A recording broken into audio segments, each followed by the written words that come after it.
அருட்பெருஞ்சோதி அருட்பெருஞ்சோதி தனிப்பெரும் கருணை அருட்பெருஞ்சோதி. எல்லா உயிர்களும் இன்புற்று வாழ்க, வள்ளல் மலரடி வாழ்க வாழ்க, கொல்லா மருந்தம் குவளையெல்லாம் ஓங்குக, நல்லோர் நினைத்த நலம் பெறுக, நன்றி நினைத்த எல்லோரும் வாழ்க இசைந்து. உலக மக்களே, அறிவார்ந்த அன்பர்களே, ஆண்மநேய ஒருமைப்பாடுடைய அன்பர்களே, அருட்பெருஞ்சோதி ஆண்டவருடைய திருவிளையாடலை பார்த்து கொண்டிருக்கிறோம். இந்த பிரபஞ்சம் தோன்றிய காலத்திலிருந்து அருட்பெருஞ்சோதி ஆண்டவர் செய்த திருவிளையாடல்களை திருவிற்பாவிலே எப்படி வளர்ப்பமான அருளியிருக்கிறார்கள் என்பதையும், அதன் பிறகு இந்த கலியுகத்தினுடைய இறுதியில் அருட்பெருஞ்சோதி ஆண்டவருடைய கடைசி திருவிளையாடல். நல்லா புரிஞ்சுக்கணும். நீங்கள் இனிமேல் திருவிளையாடலே கிடையாது, எல்லாமே வளர்ப்பமானுடைய அருளாட்சி தான். அப்போது அருட்பெருஞ்சோதியுடைய கடைசி திருவிளையாடல் தனது மகன் செல்வப்பிள்ளையை ஒரு தாயின் வழியாக இந்த மண்ணுலகை வருவிக்க செய்தார். காரணம், சமயங்களோ மதங்களோ மார்க்கங்களும் முடியும் காலகட்டத்தில் இந்த உலக மக்களுக்கு தேவையான தேவை ஒரு மார்க்கம் வேண்டும். அதான் சுத்த சன்மார்க்கம். சுத்த சன்மார்க்கத்தை நிறுவி அதை தன் மகன் கையில் ஒப்படைப்பதற்காகத்தான் தனது மகனை ஒரு தாயின் வழியாக வருவிக்க செய்தார் அருட்பெருஞ்சோதி ஆண்டவர். அருட்பெருஞ்சோதி ஆண்டவருடைய இந்த கடைசி திருவிளையாடல் 1823ஆம் ஆண்டு தொடங்குகிறது. 30/1/1874 இரவு 12 மணிக்கு முடிவடைகிறது. இந்த 51 ஆண்டு காலகட்டங்களிலும் ஒவ்வொரு 8 ஆண்டுகளிலும், அதாவது 51 8 8 பிரிகிறார் அருட்பெருஞ்சோதி. அப்போ அந்த 8 ஆண்டு, ஒவ்வொரு 8 ஆண்டுகளிலும் இந்த 51 வருடங்களுக்கும் தன் மகனை எப்படி வழி நடத்துகிறார், எப்படியெல்லாம் அருளை கொடுத்து எப்படியெல்லாம் ஆட்கொள்ளுகிறார் என்பதை தான் திருவருட்பாவிலே 1ஆம் திருமுறையிலிருந்து 6ஆம் திருமுறை உள்ள பாடல்களின் மூலமாக அந்த விளக்கத்தை இந்த வள்ளலார் ஊழியன் கூறிக்கொண்டிருக்கிறேன். இது இறைவன் கொடுத்த விளக்கம். ஆக 1ஆம் திருமுறையிலிருந்து 6ஆம் திருமுறை வரைக்கும் எப்படி அருட்பெருஞ்சோதி ஆண்டவருடைய திருவிளையாடல் நடக்கிறது. அதற்கு முன்னாலே ஒரு சிறிய முன்னுரை. இந்த பிரபஞ்சம் தோன்றிய காலத்திலிருந்தே அருட்பெருஞ்சோதி ஆண்டவர் பிரம்மனையும் திருமாலையும் ருத்திரன் மகேஸ்வரன் சதாசிவம் போன்ற பதத்தலைவர்களை உருவாக்கி அவர்களுக்கு தேவையான உலகங்களை கொடுத்து அவங்களுக்கு தேவையான தொழில்களை கொடுக்கிறார். படைத்தல், காத்தல், அழித்தல், மறைத்தல், அருளல். அதோடு மட்டுமல்ல, தத்துவங்களை 36 தத்துவங்களையும் பிரித்து பிரம்மனுக்கு 24 தத்துவம், திருமாலுக்கு 7 தத்துவம், ருத்திரனுக்கு 5 தத்துவம். பிரம்மன் தத்துவம் என்பது ஆன்ம தத்துவம், வித்யா தத்துவம் என்பது விஷ்ணுடைய தத்துவங்கள் 7, இவருக்கு ருத்திரனுக்கு 5. இப்படி 36 தத்துவங்களை பிரித்து இவர்களை பிரபஞ்சத்தை இயக்க சொன்னார் அருட்பெருஞ்சோதி ஆண்டவர். இங்கேதான் முதல் திருவிளையாடல் தொடங்குகிறது. இதை திருவருட்பாவிலே வளர்ப்பமானவர்கள் நமக்கு அருளியிருக்கிறார்கள், அதை யாரும் மறுக்க முடியாது. இப்போ இங்கே பேசக்கூடிய கருத்துக்கள் அத்தனையுமே திருவருட்பாவிலே இருக்கின்ற உண்மைகள். உலக மக்களுக்கு வெளியே யாரும் சொல்லலை, அதான் விஷயம், வேற ஒன்றும் இல்லை. அப்போ இப்படி பல திருவிளையாடல்களை நடத்திய அருட்பெருஞ்சோதி ஆண்டவர் 51 ஆண்டுகள் கழித்து இந்த பிரபஞ்சத்தை தன் மகன் இயக்க வேண்டும். 51 ஆண்டுகள் கழித்து இந்த சுத்த சன்மார்க்கத்தை உலக மக்களிடம் கொண்டு போய் சேர்க்க வேண்டும் என்ற ஒரே நோக்கத்திற்காகத்தான் ஒரு தாயின் வழியாக இந்த மண்ணுலகை வருவிக்க செய்தார் அருட்பெருஞ்சோதி ஆண்டவர். அந்த நிலையை பார்த்து கொண்டிருக்கிறோம். அருட்பெருஞ்சோதி ஆண்டவருடைய திருவிளையாடல் தொடங்குகிறது. 1ஆம் திருமுறை திருவருள் முறையீடு. ஒவ்வொரு திருமுறையிலும் ஒவ்வொரு பதிகத்திலும் ஒவ்வொரு பாடலை எடுத்துக்கொண்டு விளக்கங்களை கூறிக்கொண்டிருக்கிறேன். இது இறைவனுடைய தேவாலயம் கருணையால் பெற்ற விளக்கம். நீங்கள் நன்றாக தினமும் பார்க்க வேண்டும். அப்போதான் அருட்பெருஞ்சோதி ஆண்டவர் யாரு, அவருடைய திருவிளையாடல் என்ன, வள்ளற்பெருமான் எப்படி அவர் மகனாக இங்கே வந்தார் என்றதை உங்களுக்கெல்லாம் புரியும். இல்லை புரியாது, டெய்லி பார்க்கணும். இப்போ பாருங்க, திருவருள் முறையீடு 1ஆம் திருமுறை பதிகம் 6 13வது பாடல். ஒவ்வொரு பதிகத்திலும் ஒவ்வொரு திருமுறையிலிருந்து ஒரு பாடல் விளக்கம். கைக்கின்ற காயும் இனிப்பாம் விடமும். இந்த பாடலை பார்ப்பதற்கு முன்னால் ஒரு சின்ன விளக்கம். வள்ளற்பெருமான் அவர்கள், நமது பிள்ளை பெருமான் அவர்கள் குழந்தை இறைவனாக வருவிக்க உற்று 8 ஆண்டுகள் வரையிலும் 8 ஆண்டுகள் வரையிலும் அவருக்கு எந்த நிலையும் அவருக்கு தெரியாது. அதை நீங்கள் முதல்ல புரிஞ்சுக்கணும். அப்போ 9வது ஆண்டில் ஆட்கொள்ளுகிறார் அருட்பெருஞ்சோதி ஆண்டவர். ஆட்கொண்ட பிறகு இறைவனால் வருவிக்க உற்றவன் என்ற நிலை அவருக்கு தெரிகிறது. ஆனால் இறைவனுடைய அருளை அவர் பெற முடியவில்லை. ஏனென்றால் அருப்பஞ்சாண்டுடைய திருவிளையாடல் தொடர்ந்து கொண்டிருக்கிறது. அங்கே இன்னும் ஆண்டுகள் இருக்கிறது என்பதற்காக தன் மகனுக்கு ஒரு மறைப்பு நிலையை கொடுத்து விடுகிறார். மறைப்பு நிலை என்பது தான் யார் என்ற நிலை தெரிந்தால் கூட இறைவனை பார்க்க முடியவில்லை. அப்போ அந்த நிலையில் இருக்கும்போதுதான் திருவருள் முறையீடு உருவாகிறது. கைக்கின்ற காயும் இடிப்பாம், விடமும் கன அமுதாம், பொய்க்கின்ற காணலும் நீராம், வன் பாவமும் புண்ணியமாம், வைக்கின்ற ஓடும் செம் பொன்னாம், என் கெட்ட மனது நின் சீர் துய்க்கின்ற நல்ல மனது ஆவதில்லை என் சொல்லுவேனே. இங்கே உள்ளத்தை பற்றி தான் பெரும்பாலாக 1ஆம் திருமுறையிலும் 2ஆம் திருமுறையிலும் 3ஆம் திருமுறையிலும் வல்லப்பெருமான் அருளியிருப்பார்கள். உள்ளத்திடம் சொல்லுகிறார், உள்ளம் என் உள்ளம் கேட்க மாட்கின்றது, மறுக்கிறது. எப்படி? கசக்கின்ற காய் கூட இனிக்கும், விஷம் கூட நல்ல அமுதமாக மாறிவிடும். காணல் நீர், காணல் நீர் என்பது நீங்கள் வெயில் காலத்தில் பார்த்தா தெரியும். நல்ல வெயில் அடிக்குது, அனல் காற்று பறக்குது. அப்போ நீங்கள் தூரத்தில் இருந்து பார்த்தா ஒரு நீர் போகிற மாதிரியே தெரியும், காணல் நீர். அது பொய்யான காணல் நீர் தான், உண்மையான நீர் கிடையாது. ஆனால் நீர் போன்று அங்கே ஒரு தோற்றம் அளிக்கும். இது நல்ல வெயில் காலத்தில் நீங்கள் பார்க்கலாம். அப்போ அந்த காணல் நீர் கூட நீராக மாறிவிடும். ஆனால் என் கெட்ட மனது இருக்கிறதே, உன்னுடைய புகழை நினைப்பதற்கு சம்மதிக்கவில்லை, மறுக்கிறது. எனது நல்ல மனது ஆவதில்லை என் சொல்லுவேனே. திருவருள் முறையீடு செய்கிறார். உன்னாலே வருவிக்க உற்று, இவர் வருவிக்க உற்றதை வெளியே சொல்லவும் முடியாது. அதை நீங்கள் நல்ல மனசில் வச்சுக்கணும். நீங்கள் நினைக்கலாம், அவர் தான் வருவிக்க விட்டுன்னு தெரிஞ்சு போச்சு இல்லை, அப்புறம் அவங்க வீட்டிலையும் மற்றவங்ககிட்டையும் சொல்லலாம்ல அப்படின்னு நீங்கள் சொல்லலாம், கேள்வி எழுப்பலாம். சொல்லக்கூடாது. அதான் இறைவனுடைய கட்டளை. அந்த பாடல் இருக்கிறது நம்ம பின்னால் பார்க்க போகிறோம். மண்ணுலகத்துக்கு வருவதற்கு முன்னாலேயே நீ இப்படி தான் வேஷம் போடணும்னு சொல்லி அருப்பஞ்சாண்டர் தன் மகனிடம் சத்தியம் வாங்கியதை பாடலில் இருக்கிறது. அதை நம்ம பின்னால் பார்ப்போம். எல்லாத்தையும் ஒரே நாளில் சொல்லிட முடியாது. 4 வருஷம் சொல்லணும். இறைவனுடைய திருவிளையாடலை 4 வருஷம் சொல்லணும். அப்போ இந்த நிலையில் இருக்கும்போது இறைவனிடம் முறையீடு செய்கிறார். கசக்கிற காய் கூட இனிச்சிருப்பான், விஷம் கூட அமுதமாக மாறிவிடும். காணல் பொய்யாக தெரிகின்ற காணல் நீர், காணல் கூட நீராக மாறிவிடும். இப்படியெல்லாம் இருக்கும்போது பாவம் கூட புண்ணியமா மாறிடும். ஆனால் என் கெட்ட மனது இருக்கிறதே, மனம் அலை பாய்கிறது. மனம் ஒரு இடத்தில் இல்லை, உன்னுடைய புகழை ஏற்பதற்கு மறுக்கிறது. நான் என்ன செய்வது, என் சொல்லுவேனே, என் செய்வேனே என்று கூறுகிறார். இப்போ முறையீடு செஞ்சாச்சு. நல்லா கவனிக்கணும். இப்போ அவர் திருவொற்றியூருக்கு போகலை, இங்கேயே இருந்து கொண்டு இருக்கிற இடத்தில் இருந்து கொண்டு இறைவனிடம் முறையீடு செய்கிறார். இப்படியெல்லாம் சூழ்நிலையில் நான் இருந்து கொண்டிருக்கிறேன், எனக்கு விரைவில் வந்து அருள வேண்டும் என்று சொல்லி முறையீடு செய்கிறார். அடுத்து 2வது திருமுறை. ஆண்டுகள் ஓடுகிறது. அடுத்து 2வது திருமுறை உருவாகிறது.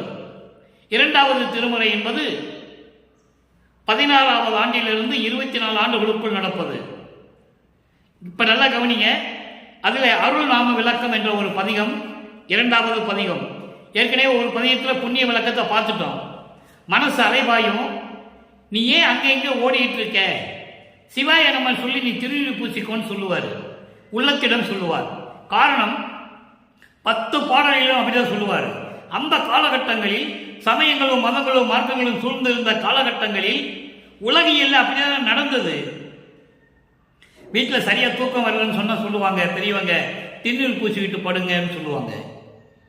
மனம் ஒரு நிலையில் இல்லை, மனம் சங்கடமா இருக்குன்னு சொன்னா திருநீர் பூசிக்கோன்னு சொல்லுவாங்க. இந்த அடிப்படையில் தான் நல்லா கவனிக்கணும். இந்த அடிப்படையில் தான் வல்லற்பமானவர்கள் உள்ளத்திலும் சொல்லிக் கொண்டிருக்கிறார், நீ திருநீர் பூசிக்கோ, அப்போ உள்ளம் அடங்கும் என்பதை அவர் குறிப்பிடுகிறார். அவர் விரும்பி இருந்தது இல்லை என்பதை பின்னாளில் ஒரு பாடலிலே கூடுவார். நான் விரும்பி சமயங்களிலும் மதங்களிலும் இருந்ததில்லை, என் அப்பன் அருப்பரின் ஜோதி திருவிளையாடல் செய்தான், அதனால் நான் அங்கே இருந்தேன் என்று சொல்லுவார். அதை நம்ம பின்னால் பார்க்க போகிறோம். இப்போ இப்படியெல்லாம் மண்ணால், அதாவது பாவம் கூட புண்ணியமாகும். ஒரு மண்ணை தொட்டால் கூட அது பொண்ணா மாறிடும். அப்படி கூட நிலைகள் வந்துவிடும்.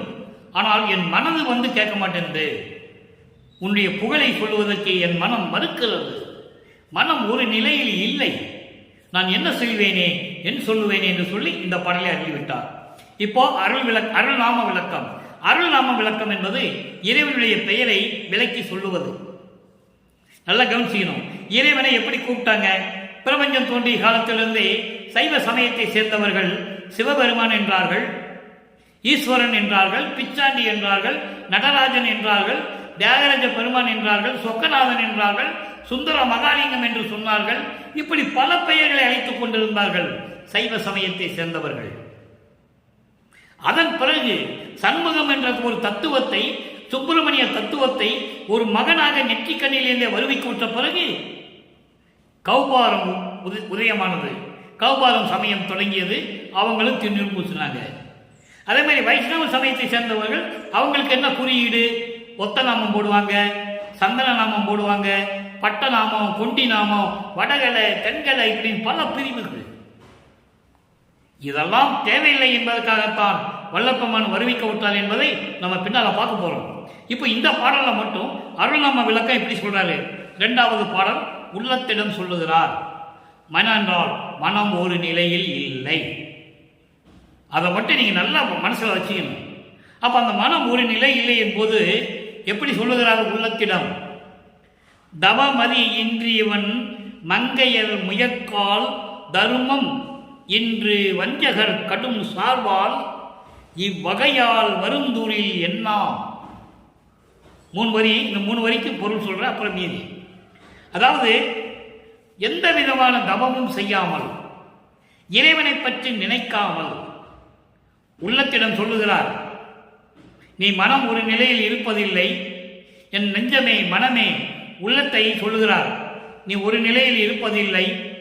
தவம் செய்யவும் நீ விரும்பவில்லை. பெண்களுடைய சாவகாசத்தால், பெண்களுடைய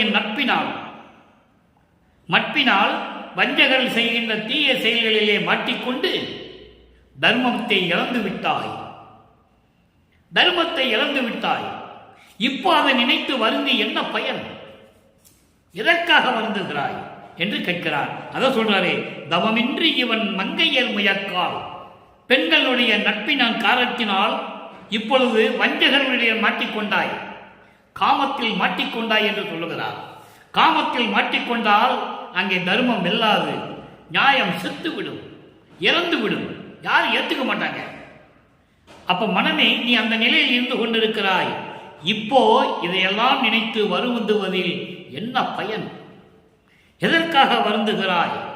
நான் சொல்லுவதை கேள். என்னோடு திருவொற்றியூருக்கு வா. எழில்கொள் திருவொற்றியூருக்கு என்னுடன் போந்து பாவமது ஒட்டி நல் ஆனந்த உருவம் பாங்கு காட்டி நல் பதம் தரும். எந்த இடம்? திருவொற்றியூர். அந்த காலகட்டங்களில் அப்படிதான் அவர் சொல்லணும், வேற தெரியாது அவருக்கு. பின்னால அருள்பெருஞ்சோதி சொன்னது, வடலூர் சத்தியஞான சம்பந்தர் சொன்னதெல்லாம் அப்புறம் நம்ம பார்க்க போறோம். இப்ப இதான் இந்த நிலையில் இருந்து கொண்டிருக்கிறார். இதை உலக மக்களுக்கு தெரிவிக்கிறார். உலக மக்களே, நான் இந்த நிலையில் இருந்து கொண்டிருந்தேன். இறைவனால் வருவிக்கவுற்று நான் யார் என்ற தெரியாத நிலையில் என் உள்ளம், என் மனம் ஒரு நிலையில் இல்லை.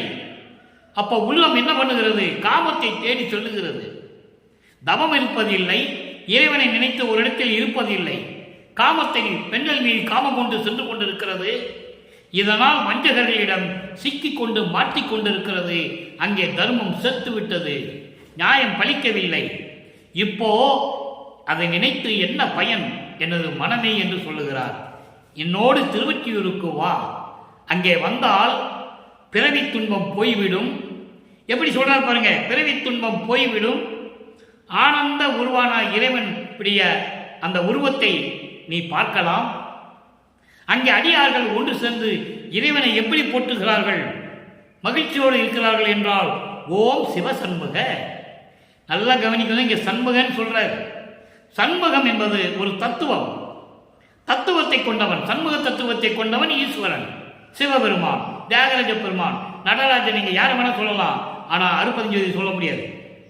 அருட்பெருஞ்சோதி வேற என்பதை நம்ம பார்க்க போறோம். அப்போ இவங்கெல்லாம் என்ன பண்ணாங்க, அடியார்கள் எல்லாம் ஓம் சிவ சண்முக, சண்முகம் என்பது சண்முக தத்துவம். இதை மகாதேவ மாலையிலே கூறுவார். சண்முகம் கொண்ட கோவை என்று சொல்லுவார். நிறைய இடங்களில் ஆதாரங்கள் உண்டு. திருவருட்பாவிலே இந்த சண்முக தத்துவம் தான் பின்னாளில் சுப்பிரமணிய தத்துவம் என்று கூறுவார்கள் நமது பிள்ளை பெருமான் அவர்கள். சுப்பிரமணிய தத்துவத்தின் அடிப்படையில் உருவானவன் முருகன் என்று சொல்லுவார். இப்போ ஓம் சிவ சண்முகா, சிவ ஓம், ஓம் சிவாயா என்று சொல்லிக்கொண்டு அந்த அடியார்கள் மகிழ்ச்சியோடு இருப்பதை நீ பார்க்கலாம். என்னோடு திரைவிட்டு இருக்குவா, இதுவரைக்கும் நீ துன்பப்பட்டது போதும். இந்த மந்திரத்தை நீ மனசிலே நினைத்துக்கொள். உன்னுதி மனனே, மனனே என்றால் உள்ளமே, உன்னுதி என்றால் நினைத்துக்கொள், எண்ணிக்கொள். அப்போ இந்த நாமத்தை நீயும் சொல்லிக்கொள் என்று சொல்லி இறைவனுடைய அந்த நாமத்தை, அருள் நாமத்தை விளக்குகிறார். சமயங்களிலும் மதங்களிலும் மார்க்கங்களில் இருக்கிறவர்கள் சொல்லிக் கொண்டுதான் இருப்பார்கள். அன்றும் சொன்னார்கள், சொல்லிக் கொண்டிருக்கிறார்கள், இன்னும் சொல்லுவார்கள் கொஞ்ச காலத்துக்கு. அதுக்கப்புறம் அருட்பெருஞ்சோதி வந்துடும். இப்போ ஏற்கனவே சுத்த சன்மார்க்க காலம் தொடங்கி விட்டது. அது நம்ம விளக்கத்தை பார்க்க போறோம்.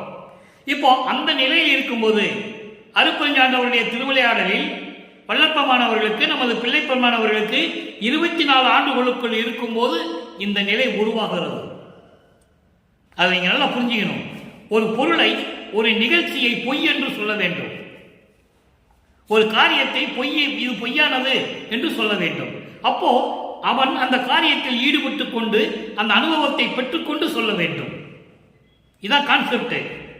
அதனால்தான் தன் மகனை சமயங்களிலும் மதங்களிலும் மார்க்கங்களிலும் இருக்க செய்கிறார். நல்லா புரிஞ்சுக்கணும். நீங்க இருக்க செய்துவிட்டு அதே மகனை, அதே மகனுடைய வாயால், திருவருளால் இதெல்லாம் பொய் என்று சொல்ல வைப்பார். இது ஞானசரியிலே உண்டு. பொறித்த மதம் சமயம் எல்லாம் பொய்யே என்று சொல்லுவார். சாதியும் மதமும் சமயமும் பொய் என ஆதியில் உனக்கு அருட்பெருஞ்சோதி என்று சொல்லுவார். சாதியும் மதமும் சமயமும் காணா ஆதியானாதையாம் அருட்பெருஞ்சோதி என்று சொல்லுவார். இதெல்லாம் விளக்கங்கள் உண்டு. ஆக இந்த காலகட்டங்களில் நமது பிள்ளை பெருமானவர்கள் 24 ஆண்டுகளுக்குள் என்ன நடந்தது, அருட்பெருஞ்சாண்டியுடைய திருவிளையாடல் எப்படியெல்லாம் நடந்தது என்பதை திருவருட்பாவிலே நமக்கு அருளி இருக்கிறார்கள் என்பதை நீங்கள் புரிந்து கொள்ள வேண்டும். சரி, இப்போ மனம் அலை பாய்கிறது, எல்லாம் முடிஞ்சு போச்சு. இப்போ 3ஆம் திருமுறைக்கு வரோம். 3ஆம் திருமுறையிலே பதிகம் 3 இரங்கல் மாலை. இரங்கல் மாலை என்பது தலைவி வருந்துதல். தலைவி வருந்தி தோழியிடம் சொல்லுவது. எதை பற்றி வருந்துவது தலைவி? தலைவனை பார்க்க முடியவில்லை. நாம் ஏற்கனவே பார்த்தோம், பவனியை பார்த்ததை பார்த்தோம். ஏற்கனவே இறைவனுடைய பவனியை பார்த்தோம். அதன் பிறகு இறைவனுடைய அருளை பெற முடியவில்லை என்று வருந்தி தோழியிடம், தோழி என்பது உள்ளம், அதை நான் ஏற்கனவே சொன்னேன். உள்ளத்திடம் தான் சொல்லிக் கொண்டிருப்பார். மனம் ஒரு நிலையிலே இல்லை. அந்த உள்ளத்திடம் சொல்லிக் கொண்டிருக்கிறார். அதன் மூலம் உலக மக்களுக்கு தெரிவித்துக் கொண்டிருக்கிறார். உலக மக்களே, நான் இப்படிப்பட்ட நிலைகளில் இருந்தேன் என்று கூறுகிறார். அதை நீங்கள் நல்லா புரிஞ்சுக்கணும். கூறுகிறார் என்றால் அது இறைவனுடைய திருவிளையாடலால் நடந்து கொண்டிருக்கிறது என்பதை நீங்கள் புரிந்து கொள்ள வேண்டும். இப்ப இரங்கல் மாலையில சொல்றாரு, தலைவி தோழியிடம் எப்படி சொல்றாரு? திருவொற்றியூரில் இருக்கும் இறைவன் தீயவர்களுக்கு சுகமான வாழ்க்கையும் கருணையும் கொடுக்க விரும்புவது இல்லை. அதுக்கப்புறம் நான் அவரை ஏற்றுக்கொண்ட பிறகு திருவொற்றியூரில் இருக்கின்ற இறைவன் நல்லவர்களுக்கு அருளை கொடுப்பார் என்று சொல்லுகிறார். நான் அவரை ஏற்றுக்கொண்ட பிறகு என்பது 9ஆவது ஆண்டிலே இறைவன் என்னை ஆட்கொண்ட பிறகு, ஆண்டாறு 3 ஆண்டில் ஆட்கொண்ட அருள்கடலே என்று சொல்லுவார். அப்படிப்பட்ட நிலையில் இருக்கும்போது இறைவன் என்னை ஆட்கொண்டு அவரை நான் ஏற்றுக்கொண்ட பிறகு அன்று முதல் இன்று வரையும் வாடிய மலர் போல் இருக்கின்ற என்னை வந்து பார்த்து ஆறுதல் சொல்லி, கலங்காதே மகனே என்று சொல்லவில்லை, என்னை வந்து அணைத்துக் கொள்ளவில்லை. நான் என்ன செய்வது? இந்த குறையை நான் யாரிடம் போய் சொல்லுவேன்? இந்த மண்ணுலகிலே நான் வறுமைக்கு உற்று இவ்வளவு துன்பங்களை அனுபவித்துக் கொண்டிருக்கிறேனே, எனக்கு யாரை தெரியும் என்று தோழியிடம் சொல்லுகிறார். தோழி என்பது உள்ளம், உள்ளத்திடம் சொல்லுகிறார். இரங்கல் மாலை என்பது அற்புதமான ஒரு பதிகம். 31 பாடல்கள் கொண்டது. ஒவ்வொரு பாடலிலும் அருட்பெருஞ்சோதி ஆண்டவருடைய திருவிளையாடல் எப்படி நடந்து கொண்டிருக்கிறது என்பதை நாம் கண்கூடாக அந்த பாடல் மூலமாக தெரிந்து கொள்ளலாம். அப்போ இந்த நிலையில் இருக்கும்போது நமது பிள்ளை பெருமானவர்கள் 24வது ஆண்டுகளுக்குள் இருந்து கொண்டிருக்கிறார்கள். ஏற்கனவே நான் கூறியிருக்கிறேன், வள்ளற்பெருமானவர்களுக்கு வயது இல்லை. அவர் ஒவ்வொரு யுகத்திலையும் இருந்தவர். தெளிவாக திருவருட்பாவிலே இருக்கிறது. ஒவ்வொரு யுகத்திலும் எப்படி இருந்தார் என்பதையெல்லாம் திருவருட்பாவிலே நமக்கு அருளி இருக்கிறார்கள். சொல்லுவார், புதிய நல்லே தொன்று தொட்டு உனது பூங்குழலுக்கு அன்பு கொண்டவன் என்று சொல்லுவார். உலக மக்களுக்கு தெரியப்படுத்த வேண்டும் தான் யார் என்ற நிலையை பாடல் மூலமாக தெரிவிக்கிறார். அருட்பெருஞ்சாண்டினி திருவிளையாடல் எப்படி நடந்து கொண்டிருக்கிறது என்பதை ஒவ்வொரு பாடலின் மூலமாக நாம் பார்த்து கொண்டிருக்கிறோம். இப்போ 3 திருமுறை வரைக்கும் பார்த்துட்டோம் ஒவ்வொரு பாடல் மூலமாக. இப்போ 4ஆம் திருமுறைக்கு வரோம். 4ஆம் திருமுறைக்கு வரும்போது வல்லப்பெருமானவர்கள் 25வது ஆண்டு தொடங்கி 33 ஆண்டுகள் வரைக்கும் அந்த 8 ஆண்டுகளுக்குள் அருட்பெருஞ்சாண்டியுடைய அருள் எப்படி கிடைத்தது, அருட்பெருஞ்சாண்டியுடைய திருவிளையாடல் என்ன என்பதையும் பார்க்க போகிறோம். முதலாக தனக்கோடி அம்மையாருக்கு தாலி கட்டி ஏற்றுக்கொண்ட பிறகு நல்லா கவனிக்கணும், அவர் இல்லற வாழ்க்கைக்காக தனக்கோடி அம்மையாரை மணந்ததில்லை. தனக்கோடி அம்மையாருக்கு முற்பிறவியில் ஏற்பட்ட ஒரு சாபத்தை நீக்க வேண்டும், அந்த அம்மாவுக்கு மோட்ச வீட்டை கொடுக்க வேண்டும், ஆண்டவனுடைய அருள் கிடைக்க வேண்டும். ஒரே நோக்கத்திற்காகத்தான் தாலி கட்டுகிறார் என்பதை திருவருட்பாவிலே கூறுகிறார். நான் தனக்கோடி அம்மையாரை என்னுடைய திருமணத்தின் போது பேர் சொல்ல மாட்டார், பாட்டில் சூட்சமாக சொல்லுவார். திருமணத்தின் போது அங்கே மால் அவன் ஐயன் எல்லோரும் திருமால் பிரம்மன் எல்லோரும் வீற்றிருந்து என்னை வாழ்த்தினார்கள். அந்த நேரத்தில் தந்தையை நீயும் என் தாய் சிவகாமி வள்ளியும் வரவில்லை என்பதை, இந்த சிறியன் மனம் எப்படி வருத்தப்பட்டது என்பதை பாடலிலே கூறுவார்கள். அதன் பிறகு 2 குதிரை மாட்டின தேரில் வந்து தன் மகனையும் மணமகளையும் அதாவது தனக்கோடி அம்மையை வாழ்த்தியது பாடலிலே உண்டு. இப்போ இப்படியெல்லாம் திருவிளையாடல் நடந்து கொண்டிருக்கிறது. 4ஆம் திருமுறை வரும்போது ஏமசித்தியை பெறுகிறார். முக்கியமான காலகட்டத்தில் வல்லப்பெருமானவர்கள் அப்ப இருந்து கொண்டிருக்கிறார். ஏமசித்தி என்பது பொன் செய்கின்ற வித்தை. எதை தொட்டாலும் பொன்னாயிடும். நினைச்ச இடத்துல இருப்பார். ஒரே இடத்துல எத்தனை உருவத்தில் வேணாலும் இருப்பார். அந்த மாதிரி அருளை பெற்றுக்கொண்டதை 4ஆம் திருமுறையிலே பத்தி மாலையிலே பார்த்து கொண்டிருக்கிறோம். அன்பு மாலை, அற்பகாச மாலை, பிரசாத மாலை எல்லாம் நம்ம பார்த்துட்டோம். பிரசாத மாலையில் உத்தேகத்தை கொடுத்தது, உத்தேகத்தை பெற்றது, எல்லா அருளையும் நம்ம பார்த்துட்டோம். இங்கே ஏமசித்தியை பெருமை மட்டும் பார்க்குறோம். ஏன் இங்கே ஏமசித்தின்னு ஒரு இடத்துல கூட இருக்காது, ஆனால் சூட்சுமமான விளக்கங்கள் உண்டு. ஏமசித்தியை பெற்ற பிறகுதான் சாகா கல்வியை பெற்றுக்கொள்ள முடியும். ஏமசித்தி, சாகா கல்வி, தத்துவங்களை நிகரம் செய்தல், அதன் பிறகுதான் கடவுள் நிலை அறிந்து அமையமாகும். அப்போ ஏமசித்தியை பெறுவது எப்படி கூறுகிறார்? அதன் பிறகு சாகா கல்வியை கற்கும்போது அவர் இங்கே இல்லை, இந்த மண்ணுலகிலே அவர் இல்லை. அவர் அங்கே இருக்கிறார், சிவஞான வெளியில் இருக்கிறார், 16வது வெளியில் இருக்கிறார் என்பதை நாம் பின்னாலே பாடலிலே பார்க்க போகிறோம்.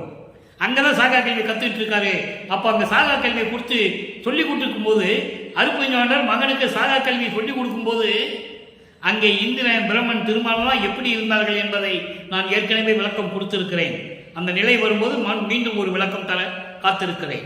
அப்போ அங்கதான் போய் எல்லாம் கோபத்தோடு இருக்கிறாங்க. நமக்கெல்லாம் அந்த கல்வி கிடைக்கல, மகனுக்கு மட்டும் கற்றுக் கொடுக்குறாரு அப்படின்னு. படியுள்ளோரும் வானுள்ளோரும் சொல்லுவார், அருமையா சொல்லுவார் மெய்யர்கள் வியப்பில். படியுள்ளோரும் வானுள்ளோரும் வியப்பாக நிற்கிறார்கள், பதியும் ஓரவாரா என்பான். அழகா சொல்லுவார். கடவுளுக்கு கூட ஓர வஞ்சம் இருக்குதுப்பா, தன் பிள்ளைக்கு தான் எல்லாரையும் கொடுக்குறாருன்னு சொல்லுவார். அந்த நிலைகள்லாம் வரப்போகிறது.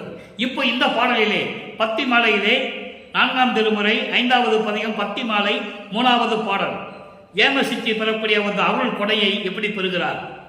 ஆளுடையாய் சிறியேன் பிள்ளை அத்தனையும் பொறுத்து, வாழ் அறியாத மறுத்த பிள்ளை அத்தனையும் பொறுத்து, வாழ்வுடையேன் தன்னை அழைத்து திரும்பவும் என் கரத்தே. திரும்பவும் அண்டர்லைன், நல்லா கவனிக்கணும். திரும்பவும் என்ன? மறுபடியும் அருளை கொடுக்கிறார். ஏற்கனவே ஒரு தடவை கொடுத்துட்டு போனாரு. இனிமே உனக்கு திருநீறு தேவையில்லை, இனிமே இந்த சமயங்களும் மதங்களும் உனக்கு தேவையில்லை அப்படின்னு சொல்லி ஒரு அருள் பூ, செம்மணப்பூ, செல்வனப்பூ, சுடர்மணப்பூ எல்லாம் பூ வகையா சொல்லுவார். இப்போ திரும்பவும் வராரு. அப்போ அந்த 8 ஆண்டுகள் முடிந்து விட்டது. இப்போ 4வது எட்டுக்கு வந்திருக்கிறாரு. 4 32, 25வது ஆண்டிலிருந்து 34 ஆண்டுகளுக்கு, இந்த 33 ஆண்டுகளுக்குள் என்ன நடந்ததை பார்த்துட்டு இருக்கோம். அதான் திரும்பவும் என்று சொல்லுகிறார். இதான் இறைவனுடைய சூட்சமமான இறைவன் விளக்கம். திரும்பவும் வலிந்து அளித்த பெருங்கருணை வண்ணம் எந்தன் மனமும் நீளுடைய கண்களும் விட்டு அகலாதே இன்னும் நிகழ்கின்றதாயினும் என் நஞ்சம் உருகிலதே ஏனுடைய மலையும் இதற்கு உருகல் அறிவலதவே இனித்த நடம்புரிந்து மன்றில் தனித்த சிவக்கொழுந்தே. இது பாடல். இப்போ விளக்கத்தை சொல்றேன் கேளுங்க, அருமையா இருக்கும். அதாவது ஆளுடையாய் என்பது இந்த பிரபஞ்சத்தை படைத்து எல்லா உயிர்களையும் படைத்துக் கொண்டிருக்கின்ற இறைவனே, சிறியேன் நான், உனது மகன் நான். ஏன்னா சிறியன் என்பது இங்கே சின்ன பிள்ளை இல்லை, மகன். ஏன்னா இவர் வறுமைக்கு விட்டது அவருக்கு தெரியும். ஆனால் நிலைகள் இன்னும் மாறவில்லை. சமயங்களும் மதங்களும் மார்க்கங்களும் சுத்திக்கிட்டு இருக்கு. நீ சுத்த சன்மார்க்கம் வாங்கல, அவருக்கு தெரியாது. அப்போ இந்த இடத்துல சொல்றாரு, நான் உன் மகன், இந்த மகன் உன்னுடைய அருள் அருமையை நான் அறிந்து கொள்ளவில்லை. சமயங்களிலும் மதங்களிலும் மார்களில் ஈடுபட்டுக்கிட்டு இருந்த போது தெரியாமல் செய்த தவறுகளை எல்லாம் அத்தனையும் முழுமையும் மன்னித்து, ஏன்னா அதில் ஈடுபட்டுக்கிட்டு இருந்தேன்ல, திண்ணூர் பூசிட்டு இருந்தேன், உத்தரத்து கொட்டையை போட்டுக்கிட்டு இருந்தேன், கடுக்கான் போட்டுக்கிட்டு இருந்தேன், எல்லா நிலைகளும் இருந்தது. அந்த பிழைகள் எல்லாம் இல்லை மகனே, நீ செய்த தவறு இல்லை, அது என்னுடைய திருவிளையாடல் என்று சொல்லி எல்லாவற்றையும் மன்னித்து, எப்படி சொல்ற பாருங்க, எல்லாவற்றையும் மன்னித்து என் கரத்தை வலிந்து விரும்பி அளித்த ஒரு பெருங்கருணை உடைய ஒரு அருள் கொடையை எனது மனமும் எனது கண்களும் மகிழ்ந்து கொண்டிருக்கின்றன. இன்னமும் அதை நினைக்க நினைக்க அவ்வளவு சந்தோஷமாக இருக்கிறது, மகிழ்ச்சியாக இருக்கிறது. என்றாலும் கூட என் உள்ளம் இன்னும் உருகவில்லை. உள்ளம் உருகவில்லை என்றால் என்ன? இன்னும் நீ எனக்கு தரவில்லை எதுவுமே. உள்ளம் உருகவில்லை எப்படி என்றால், மலை கூட இதுக்கு உருவது அரிதளவே. மலை கூட கரைஞ்சிருமா, ஆனா இவர் உள்ள கரையிலையா. உருகவில்லை என்று சொல்லுகிறார், நெகிழவில்லை என்று சொல்லுகிறார். அம்பலத்திலே அருள் நடனம் செய்து கொண்டிருக்கின்ற இறைவனே, இப்படியெல்லாம் நீ எனக்கு அருளை கொடுத்தாய், ஆனால் என் உள்ளம் இன்னும் உருகவில்லை. மலை கூட உருகி வந்துடும் பொழுது, ஆனால் என் உள்ளம் உருகவில்லையே என்று சொல்லி இந்த பாடலை நமக்கு அருளியிருக்கிறார்கள். ஆக இந்த பாடலின் மூலம் என்ன தெரிவிக்கிறார் வளர்ப்பமானவர்கள் என்றால், ஏமசித்தி அடையக்கூடிய ஒரு அருள் கொடையை என்னிடம் கொடுத்தார். திரும்பவும் ஏற்கனவே கொடுத்தது திருநூறு வேண்டாம், இனிமே உனக்கு திருநூறு பையை திறந்து, நான் ஏற்கனவே விளக்கம் கொடுத்திருக்கிறேன். திருநீர் பையை திறந்து எல்லாருக்கும் திருநீர் கொடுத்துட்டு வருவார் இறைவன்.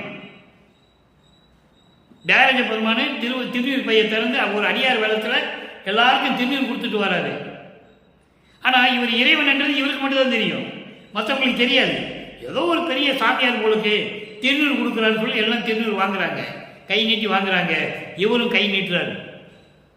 நமது பிள்ளை பெருமானவர்கள திருநீர் வாங்குறதுக்கு கை நீட்டுறாரு. அவர் சிரித்த முகத்துடன் சொல்லுகிறார், உனக்கு இணை திருநீரை தேவையில்லை மகனே. உன் தேகமே திருநீர் தேகம், அதான் பிரவண தேகம். உன் தேகமே மலர் தேகம், அதான் சுத்த தேகம். உன் தேகமே அருள் வடிவம், அதான் ஞான தேகம். இனிமேல் உனக்கு திருநீர் தேவையில்லை என்று சொல்லுவார். அதை சொல்லிவிட்டு தான் இங்கே சொல்றார் திரும்பவும். ஏன்னா அடுத்த சித்தியை வாங்கணும். அப்போ அது ஏம சித்தியை வாங்கணும். ஏம சித்தியை வாங்குறதுக்காகத்தான் இப்படியெல்லாம் நிகழ்வு நடந்தது, இறைவனுடைய திருவிளையாடல் நடந்தது என்பதை கூறுகிறார். இப்போ நம்ம 6ஆம் திருமுறைக்கு வரோம். 6ஆம் திருமுறைக்கு வரோம். 6ஆம் திருமுறையிலே பதிகம் 4 பதிவிலக்கம் சொல்லி ஆகணும். ஏன்னா சமயங்களும் மதங்களும் மார்க்கங்கள் இருக்கும்போது திருவொற்றியூர்னு சொன்னார். அங்கே இருக்கின்ற இறைவனை தியாகராஜ பெருமான் சொன்னார். அந்த இறைவன் எப்படி இருந்தான்னு சொன்னார்? கழுத்தில் பாம்பு போட்டிருப்பாரு, தலையில் கங்கையை வச்சிருப்பாரு, சடையில் சந்திரனை சூடி இருப்பார், கொன்றை மலரை சூடி இருப்பார், இப்படியெல்லாம் சொல்லுவார். இங்கே சுத்த சமகத்தை பெற்ற பிறகு வல்லப்பமானவர்கள் 5வது எட்டில் இருந்து கொண்டிருக்கிறார். 32ஆம் ஆண்டிலிருந்து அங்கே 41 ஆண்டுகளுக்குள் என்ன நடந்தது? அப்போ சுத்த சன்மார்க்கத்தை பெற்ற பிறகு இறைவன் யார் என்று சொல்லுகிறார்? அந்த இறைவன் எங்கே இருக்கிறார் என்று சொல்லுகிறார்? அந்த இறைவன் தான் ஒரே இறைவன், மீதி எல்லாம் பல தலைவர்கள் என்று சொல்லுவார். அதை நம்ம பார்க்க போறோம். நல்லா கவனிச்சுக்கணும். இப்போ இப்படிதான் அருட்பெருஞ்சோதியுடைய திருவிளையாடல் நடந்து கொண்டிருக்கிறது. தன் மகனை இந்த மண்ணுக்கு வருவிக்க செய்து, இப்போ நீங்கள் ஒன்று ஒரு சின்ன விளக்கம் தர காத்திருக்கிறேன். இது பெரிய விஷயம் இல்லை, எல்லாருக்கும் தெரியும். இப்போ முருகனை சண்முக தத்துவத்தை வெளிப்படுத்த வேண்டும், சுப்பிரமணிய தத்துவத்தை வெளிக்கொண்டு வர வேண்டும். அதற்காக ஒரு மகனை உருவாக்க வேண்டும். அப்போ நெற்றிக்கண்ணிலிருந்து சிவபெருமான் முருகனை உருவாக்குகிறார் என்பது உங்களுக்கு எல்லாருக்கும் தெரியும். அந்த காலகட்டங்கள் முடிந்தவுடனே அதோடு நிலை முடிகிறது, அதோடு நின்று போச்சு, அவ்வளவுதான். ஆனால் வல்லபகவான் கூறுவார், இப்படியெல்லாம் எல்லோரையும் நீ வரவழைத்து விட்டு வருவிக்க செய்து உன் அருளால் தோற்றுவித்து என்னை மட்டும் ஏன் ஒரு தாயின் வயிற்றிலிருந்து கொண்டு வந்தாய் கேட்பாரு. இதெல்லாம் மக்கள்கிட்ட யாரும் சொல்லலை, சும்மா பொதுப்படையாக மைக்க பேசுறாங்க. வள்ளலாறு சோறு போட சொன்னாரு, அப்படி பண்ணாரு, இப்படி பண்ணாரு, எல்லாம் பேசலாம், அது ஒன்றும் தப்பில்லை. ஆனால் இவர் சொல்லுவாரு, என்னை மட்டும் ஏன் வயிற்றிலிருந்து கொண்டு வந்த? எல்லாரையும் இந்த பிரபஞ்சம் தோன்றிய காலத்திலிருந்து எத்தனை திருவிளையாடல் செய்த நீ, என்னை மட்டும் ஏன் ஒரு தாய் வயிற்றுல கருவறையில் 10 மாதம் உட்கார வச்சு அப்புறம் கொண்டு வந்து அங்கே எல்லாம் நான் எவ்வளோ கஷ்டப்பட்டேன். இப்போ யார் என்னை ஏற்றுக்கிறாங்கிறாங்க? என்னை எல்லாமே தனி மனிதன், ஒரு சாதாரண மனிதன் நினைக்கிறாங்கன்னு சொல்கிறாரு. கேட்குறாரு, பாடலில் இருக்கு. அதுக்கு அவர் சொல்லுவார், பதில் சொல்லுவார், இல்லை மகனே, சுத்த சன்மார்க்கத்தை உலக மக்களுக்கு நீ சொல்ல வேண்டும். சுத்த சன்மார்க்கத்தை நான் உன்னிடம் கொடுக்க வேண்டும். இந்த பிரபஞ்சத்தை நீ இயக்க வேண்டும். பிரம்மன் திருமால் ருத்தினுடைய வாழ்வு காலம் முடிந்து விட்டது, தெளிவாக சொல்லுவார், பாடலில் இருக்கு. அப்போ இந்த பிரபஞ்சத்தை யார் இயக்கணும்? நீ தான் இயக்கணும். அதுக்காகத்தானே உன்னை கொண்டு வந்தேன்னு சொல்லுவார். இப்படியெல்லாம் திருவிளையாடல் நடந்து கொண்டிருக்கிறது. இப்போ 6ஆம் திருமுறைக்கு போகிறோம், நல்லா கவனிங்க. பதிவிலக்கம். ஒன்றும் அலார், இரண்டும் அலார், ஒன்று இரண்டும் ஆனார், உருவும் அலார், அருவும் அலார், உரு அருவும் ஆனார். இப்போ இந்த 2 வரைக்கும் விளக்கம், அதுக்கப்புறம் பின்னால் பார்ப்போம். ஒன்றும் அலார், ஒன்றும் அலார் என்பது இவர்தான் பரம்பொருள் என்ற நிலையில் மட்டும் அவர் இல்லை. நல்லா கவனிக்கணும், ரொம்ப விளக்கம் இருக்கு. இதெல்லாம் விளக்கம் சொல்லணும்னு நான் நல்லா சொல்லிக்கிட்டே இருப்பேன், ஆனால் ரொம்ப விளக்கி சொல்லணும்னா எனக்கு நேரம் பத்தாது. அதனால் சுருக்கமாக சொல்லுகிறேன். ஒன்றும் அலார் என்பது பரம்பொருள் என்ற நிலையில் மட்டும் அவர் இல்லை. அப்ப பின்னால் ஒன்று இருக்கு, இரண்டும் அலார், அருள் சக்தியும் அருளும் சிவமும் சேர்ந்தது என்ற நிலையில் மட்டும் இல்லை அவர். ஒன்று இரண்டும் ஆனார், அதோடு கலந்து ஒன்று இரண்டும் ஆனார் என்று சொல்லுவார். அது அகவல் சொல்லுவார். அகவல் ஒரு பாடல் இருக்கும் உங்களுக்கு. அதாவது ஒன்றல்ல இரண்டல்ல, ஒன்று அல்ல இரண்டல்ல, ஒன்றில் இரண்டல்ல, ஒன்றினுள் ஒன்றல்ல, ஒன்றினும் ஒன்றே, ஒரே இறைவன் தான் என்று சொல்லுவார். ஒரே இறைவன். அதுக்குதான் இவ்வளவு விளக்கங்கள் நமக்கு பாடலில் கொடுத்திருக்கிறாரே. உருவும் அலார். உருவம் அலார்னா உருவத்தில் மட்டும் இருக்க மாட்டார். உருவம்னா எப்படி? யாராவது காட்சி கூட வேற உருவத்தில் ஏதாவது ஒரு உருவம். அப்போ அருவமும் அலார், ஒரு அருவமும் ஆனார். உருவமாக இருப்பார், அருவமாக இருப்பார். அருவமாக மட்டும் இருக்க மாட்டார், உருவமாக இருப்பார். ஒரு அருவம் ஆனார். இப்போ உதாரணத்துக்கு சொல்ல போற ஜோதியை எடுத்துக்கங்க. ஜோதி கண்ணால் பார்க்குறோம்ல, ஜோதியை கண்ணால் பார்க்குறோம், அது உருவம் தான். ஆனால் இறைவனை பார்க்க முடியவில்லை, அது அருவம். அப்போ ஒரு அருவமாக இருப்பதுன்னா ஜோதி. நல்லா நீங்க புரிஞ்சுக்கணும். ஒரு அருவமாக இருப்பதுதான் அருட்பெருஞ்சோதி. அன்றும் உளார் என்றும் பிரபஞ்சம் தோன்றிய காலத்திலிருந்தே ஆதியும் அந்தமும் தோன்றிய அருட்பெருஞ்சோதி, சுயமாக தோன்றிய அருட்பெருஞ்சோதி. அன்றும் உளார், இன்றும் உளார், என்றும் உளார். என்று இருப்பார். அன்று இருந்தார், இன்று இருக்கிறார், நாளைக்கு அவர் தான் இருப்பார். ஒரே கடவுள் தானே. தமக்கோர் ஆதியிலார் அந்தமிலார் அருட்பெருஞ்சோதியினார். ஆதியும் அந்தமில்லா தோன்றிய அருட்பெருஞ்சோதி. எப்படி பதியின் விளக்கம் சொல்றாரு? இறைவன் யாருன்னு சொல்றாரு? இங்க சிவபெருமான் சொல்றாரா, தியாகராஜபெருமான் சொல்றாரா? சொல்ல மாட்டேன். ஏன்னா இது சுத்த சன்மார்க்கம், அது நிலைகள் வேறு, முடிஞ்சிடுச்சு. அப்போ அப்படிப்பட்ட இறைவன் அருட்பெருஞ்சோதி.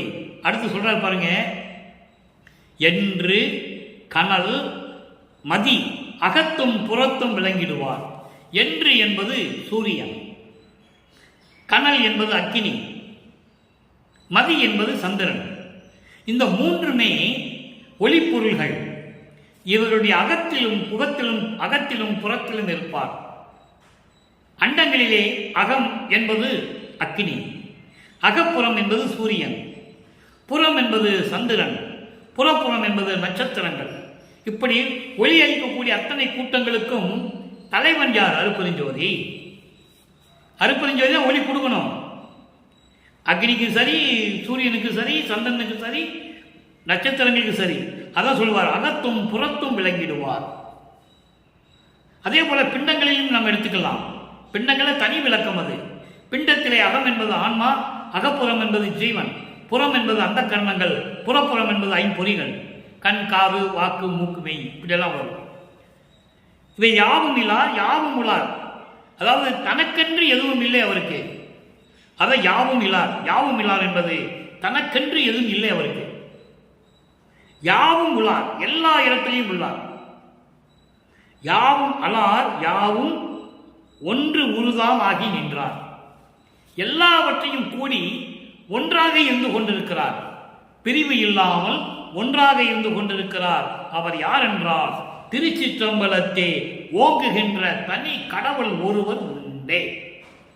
கண்டி உலக மக்களுக்கு சொல்றாரு, இதுதான் கடவுள். இது எனக்கு முன்னால தெரியாது. சமயங்களிலும் மதங்களிலும் மார்க்கழிக்கும் போது எனக்கு தெரியாது.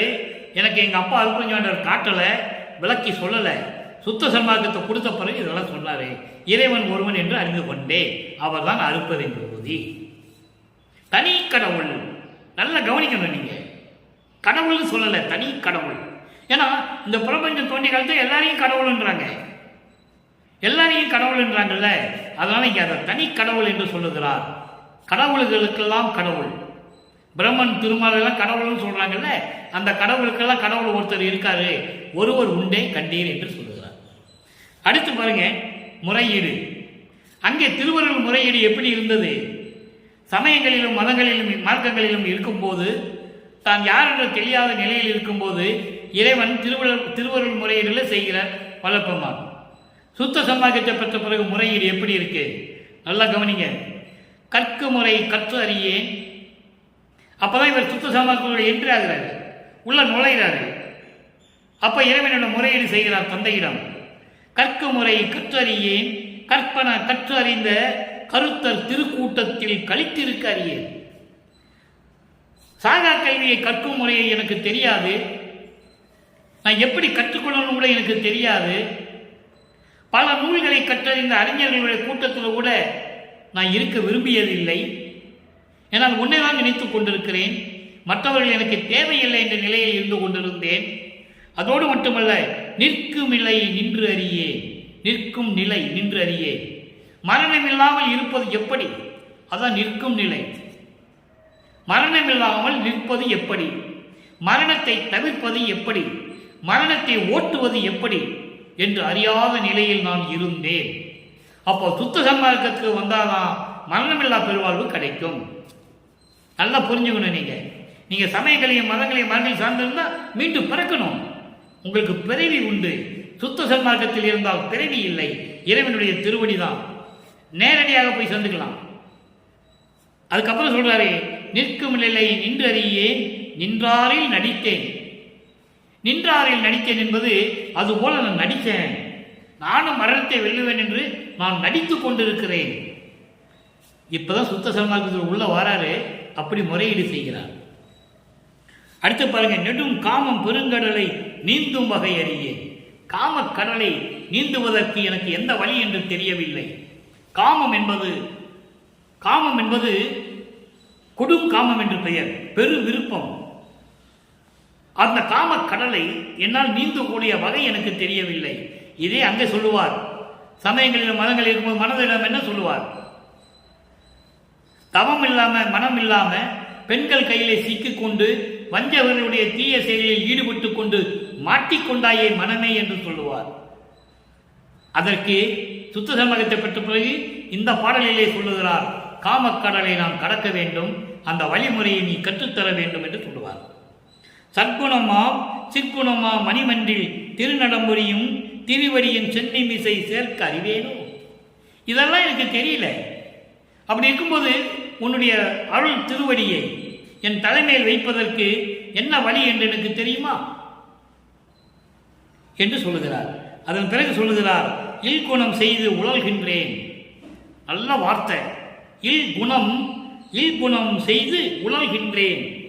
இல்குணம் செய்து உழல்கின்றேன் என்பது உன்னால் இந்த மண்ணுலக்கு வருவிக்க உற்று இந்த உலக நடையிலே உலக வாழ்க்கையிலே மாட்டிக்கொண்டு நான் துன்பப்பட்டு கொண்டிருக்கிறேன். எவ்வளவு அற்புதமா சொல்ற பாருங்க. இல்குணம் செய்து உழல்கின்றேன். உன்னாலதே நடந்தது. நான் எங்கனும் புகுவேன். நான் யார்கிட்ட போவேன்? உன்னை நம்பிதான் இருக்கேன். மற்றவங்களை நான் மதிப்பது இல்லையே.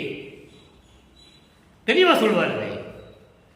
உன்னை மறக்கவும் மாட்டேன், மற்ற தேவர்களை மதிக்கவும் மாட்டேன். மறந்தும் என்ற நாவால் உரைக்க மாட்டேன் சிறு தெய்வ நாமங்களை. இப்படியெல்லாம் நான் இருக்கும்போது நான் எங்கு போவேன்? யாரிடம் போவேன்? யாரிடம் போய் சொல்லுவேன்? என்ன செய்வேன்? எதுவும் எனக்கு தெரியவில்லை என்று முறையீடு செய்கிறார். அடுத்து பாருங்க, திருவருள் விளைதல். அது முறையீடு செஞ்சாச்சு. இங்க திருவருள் எப்படி வேணும்னு கேட்கிறாரு.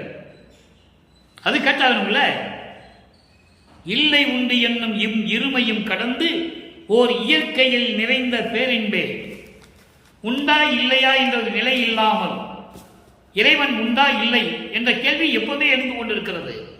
அந்த நிலைகளை எல்லாம் கடந்து இயற்கை உண்மை விளக்க கடவுளாக இருக்கின்ற பேரின்பமே அருட்பெருஞ்சோதி ஆண்டவரே. அல்லை உண்டு எழுந்த தனி பெரும் சுடரே. அல்லை என்பது இருள். இருளை கடந்து வந்த சுடரே என்று சொல்லுகிறார். அப்படி என்றால் அறியாமையை நீக்கி என் உள்ளத்தில் எழுந்த அருட்பெருஞ்சோதியை என்று சொல்லுகிறார். அம்பலத்து ஆடல் செய் அமுதே.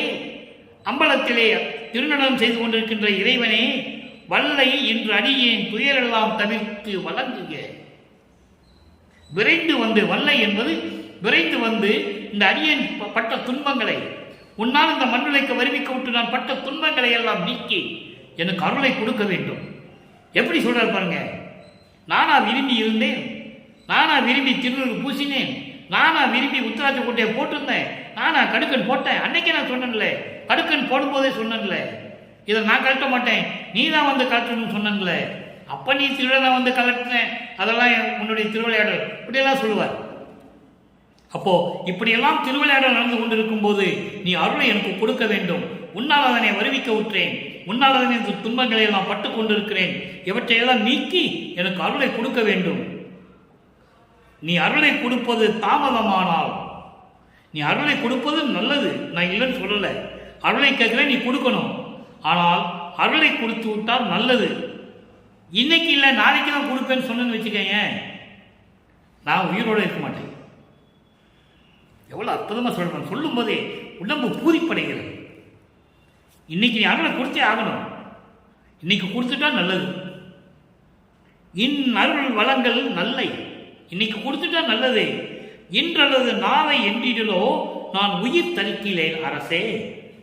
இன்னைக்கு இல்லப்பா, நாளைக்கு தான் நான் கொடுப்பேன், நீ காலதாமதம் சென்றால் நான் உயிரோடு இருக்க மாட்டேன் என்று சொல்லி இந்த பாடலை கருளியிருக்கிறார்கள். இப்படியெல்லாம் திருவிளையாடல் நடந்து கொண்டிருக்கிறது.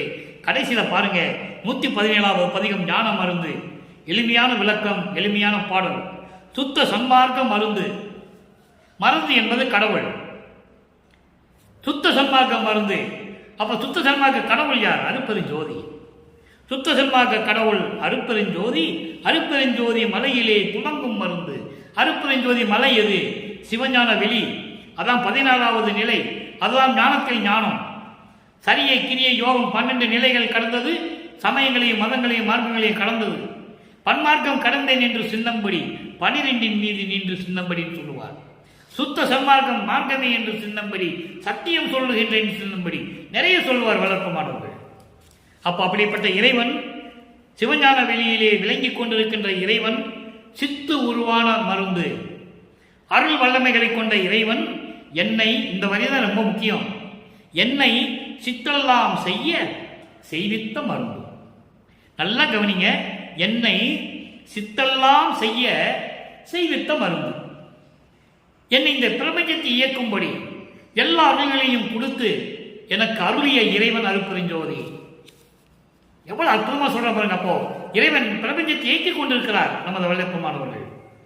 அதை சொல்லுவார் பாருங்க, 5 தொழிலையும் கொடுத்து அதற்கான வலிமை ஆற்றலையும் கொடுத்து இந்த பிரபஞ்சத்தை இயக்குவாயாக என்று சொல்லி என்னை மண்ணுலைக்கே வருவிக்க செய்து எனக்கு அருளிய இறைவன் அருட்பெருஞ்சோதி. அதான் சொல்றாரு, என்னை சித்தெல்லாம் செய்ய செய்வித்த மருந்து. அது ஒரு பாடல்ல சொல்லுவார் பாருங்க, மெய்யருள் வியப்புல, சிறுக்கி முதல் 5 தொழிலையும் செய்யென்று என்னையே செல்வ பிள்ளையாக்கி வளர்க்கின்றாய். இதை விட என்ன ஆதாரம் வேண்டும்? இப்படியெல்லாம் இறைவனுடைய திருவிளையாடல் நடந்து கொண்டிருக்கிறது. அன்பர்களே, இத்துடன் இந்த நிலை முடிகிறது. நாளை மீண்டும் இறைவனுடைய திருவிளையாடல் தொடரும். நீங்கள் தொடர்ந்து பார்க்க வேண்டும் என்று கூறி, இறைவனை சுத்த சன்மார்க்கத்தில் இருந்து கொண்டு வணங்கி, உருவ வழிபாடு இல்லாமல் ஜோதி வழிபாடு செய்து, அருட்பெருஞ்சோதி அருட்பெருஞ்சோதி தனிப்பெருங்கனை அருட்பெருஞ்சோதி என்ற மகாமந்திரத்தை உச்சரித்து, கொலையும் புலையும் தவிர்த்து சைவ உணவுகளை உட்கொண்டு உயிர்களை கொலை செய்யாமல் இறைவனுடைய வழியை நின்று வழிபட்டு இறைவனுடைய அருளையும் செல்வங்களையும் நாம் பெற்றுக்கொண்டு இந்த வையகத்திலே நீங்கள் வாழ்வாங்க வாழ வேண்டும், நோயற்ற வாழ்வில் வாழ வேண்டும் என்று இறைவனுடைய தயவோடும் கருணையோடையும் வாழ்த்தி இந்த வள்ளலார் ஊழியன் விடைபெறுகிறேன். மீண்டும் நாளை சந்திப்போம். அருட்பெருஞ்சோதி ஆண்டவர் திருவிளையாடல் தொடர்கிறது. அருட்பெருஞ்சோதி அருட்பெருஞ்சோதி தனிப்பெரும் கருணை அருட்பெருஞ்சோதி.